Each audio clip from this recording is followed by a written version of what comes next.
Ayun, lutong sipriyot, kulukasi. Lagay ng onions, sliced onions. Lagay ng kamatis. Hanggang konti lang para maano siya. Kulukasi. Half fry muna yung patatas at saka yung gabi. Kulukasing tawag nila dito yan eh. Sweet patata. Half fry. Yan, kulukasi. Gabi.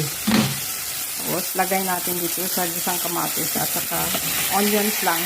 Hindi sila nangilig sa garlic. Ayaw nila yung garlic. Yan. Put siya ng konti.